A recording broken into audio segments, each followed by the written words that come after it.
Anubis vous missionne d'infiltrer le monde de la musique et de déceler ses secrets. Quels sont les mystères qui planent autour de la création d'un label de musique indépendant?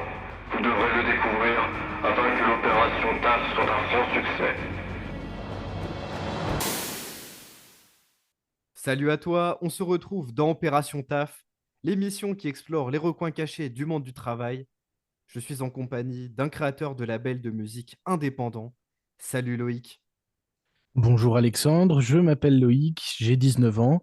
Je suis le créateur et directeur du label Mélo Musique ainsi que producteur en son sein. J'ai déjà eu l'occasion de créer, de participer à la production d'albums au sein de notre studio. J'ai eu l'occasion de travailler sur des productions de télé, de radio, même l'organisation d'événements. En quoi consiste le fait de créer un label de musique indépendant? Alors, un label de musique à créer, c'est pas forcément anodin parce que c'est une aventure qui peut paraître assez simple d'un point de vue extérieur, mais il y a une certaine charge administrative à gérer pour créer la structure. Être un label, ça signifie accompagner des artistes, donc c'est aussi des coûts.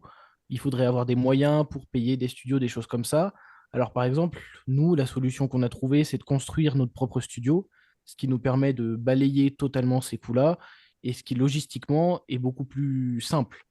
Maintenant, au sein d'un label, on va aussi accompagner les artistes dans la création de leurs projets, dans un accompagnement dans les médias, dans leur communication sur les réseaux sociaux, sur la création de leurs visuels, de leur site internet, de leurs événements. C'est vraiment un vaste domaine où beaucoup de métiers peuvent être présents. En gros, l'artiste produit sa musique et le label prend tout le reste en charge. L'artiste ne produit pas forcément sa musique. Souvent, la plupart du temps, un artiste qui est au sein d'un label, c'est le label qui va produire la musique.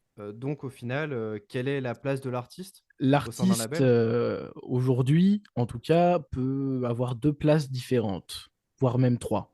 Il peut être compositeur de son morceau, il peut en être le parolier, donc avoir vraiment créé le morceau. Il peut en être simplement l'interprète, et il peut même participer à l'ingénierie. Alors, tu as certains artistes qui sont très complets, qui vont aller à la composition, à l'interprétation, et qui vont même participer à l'ingénierie de leur propre projet. Tu en as qui vont seulement interpréter des morceaux, et puis tu en as d'autres qui font seulement composition et interprétation. Le label fait donc une grande partie de la musique. Je dirais pas forcément qu'on fait une partie de la musique, mais en tout cas, on sait être là pour accompagner les artistes qui en ont besoin. Et dans un sens, certaines personnes au sein du label participent, font de la composition. Moi-même, par exemple, il m'arrive d'accompagner des artistes dans leurs projets, de leur composer des morceaux ou de leur écrire des paroles. Maintenant, je n'aurais pas la prétention de dire que le label fait la musique. Ok, très bien. Alors là, du coup, avec tout ce que tu m'as dit, ça me fait un petit peu penser à un arrosoir, enfin de l'eau qui serait versée sur des fleurs. Est-ce que la comparaison est bonne? La comparaison peut être validée, oui, effectivement. Très bien, on va rester sur ça. Alors, comment fonctionne le domaine de la création de labels indépendants? Alors, quand on crée un label, on va d'abord trouver des locaux, parce que ça va être important de pouvoir recevoir nos artistes pour avoir des entrevues avec eux, les accompagner. C'est toujours plus agréable que de rencontrer dans un café, dans un resto, un petit peu comme ça à la va-vite, au moins un environnement où se poser. Et puis, nous aussi, de l'autre côté, d'avoir des locaux qui nous appartiennent, on a un environnement de travail. C'est plus professionnel et ça nous fait un avantage finalement par rapport aux concurrents qu'on pourrait avoir dans ce milieu-là. Et est-ce que ce milieu est accessible pour tout le monde? Est-ce que tout le monde peut créer un label de musique? Alors oui et non. Tout le monde peut créer un label si le cœur vous en dit, créer un label et grand bien vous fasse.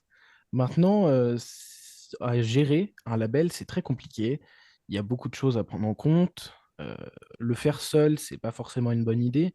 Nous, on est une petite équipe qui fonctionne très bien. Maintenant, se lancer dans l'aventure du label seul, sans forcément avoir de compétences au préalable ou s'y être intéressé, c'est un petit peu suicidaire. Et est-ce qu'on gagne bien notre vie quand on crée un label indépendant? Encore une fois, c'est oui et non. Tous les labels ne fonctionnent pas de la même manière. Tous les labels ne sont pas présents sur le même domaine. La plupart des labels indépendants, d'ailleurs, ne se concentrent que sur un ou deux genres musicaux. Nous, le choix que nous avons fait, c'est de ne pas se limiter, tout du moins, en genres musicaux. Donc, on a le luxe de choisir les artistes avec lesquels nous collaborons, mais ça nous apporte aussi cet avantage d'une meilleure rentabilité. Et quelles sont les différences avec des gros labels? Alors, un gros label, si je prends par exemple, on a des Universal, des Sony, des Columbia et j'en passe encore. Les gros labels ont un avantage de toute puissance médiatique, si je puis dire. C'est-à-dire qu'un gros label, peu importe ce qu'il produit, s'il a envie de le faire marcher, il le fera marcher. Il peut nous le passer en boucle à la radio, il peut caser n'importe qui sur un passage de télé d'antenne nationale, il peut organiser des événements pour n'importe qui et les remplir avec une communication suffisamment percutante. L'avantage des gros labels, c'est clairement qu'ils manipulent l'industrie musicale à leur guise. Et est-ce que tu arriverais à y chiffrer du coup?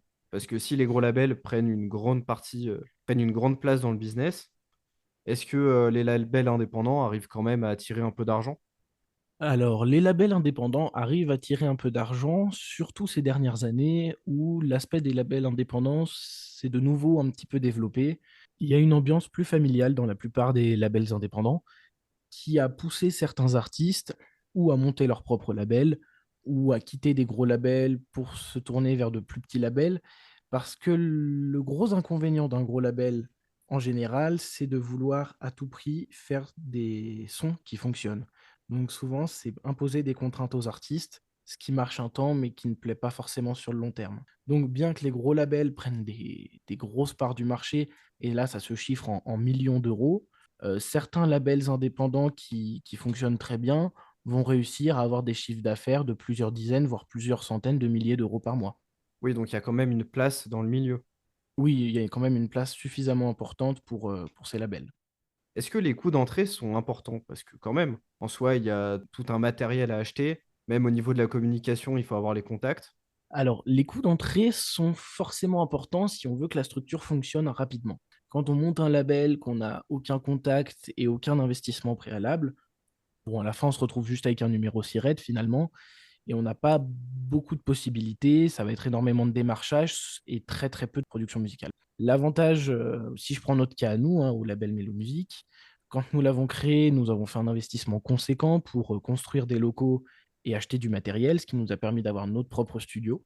Et de l'autre côté, on avait un portefeuille de contacts assez étendu au sein de médias régionaux, locaux, qui peuvent même tendre des fois sur des médias nationaux aussi. Donc, le fait d'avoir des contacts dans des médias, ça aide beaucoup au placement des artistes.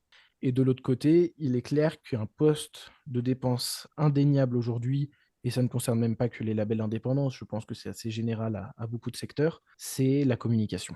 On a eu la chance, nous, de pouvoir faire un site internet, d'avoir tout du moins une source proche de notre équipe qui nous aide à fabriquer, enfin, fabriquer, je ne sais pas si on peut dire fabriquer, mais à concevoir le site internet, les designs graphiques, les réseaux sociaux. Et ça, c'est un véritable luxe. On passe sur une question un petit peu plus légère, je te préviens.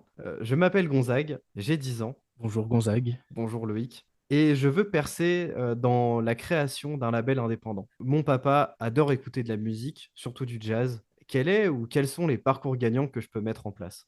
Alors, à 10 ans, créer un label indépendant, qu'est-ce que tu peux faire devant toi? Déjà, tu vas avoir des parcours possibles. Aujourd'hui, on a beaucoup d'écoles très réputées qui enseignent ce genre de choses. Je pense que si tu veux créer un label indépendant, il faut initialement avoir des compétences, notamment dans le son, l'ingénierie du son. Donc là, je pourrais te conseiller d'aller te tourner vers des écoles comme l'Abbey Road Institute, qui est l'une des écoles les plus réputées, non seulement en France, mais dans le monde entier. Il en existe quelques dizaines dans le monde entier, tout du moins une bonne dizaine. Ça permet quand même d'avoir un excellent niveau, puisque les cours qui sont dispensés sont exceptionnels. Et de l'autre côté, il va falloir t'intéresser à la création et la gestion pardon, d'une entreprise pour pouvoir faire tourner ce label et puis développer ton réseau. Ça, c'est inévitable. Et est-ce différent si Gonzague commence un peu plus tard, imaginons à 18 ans?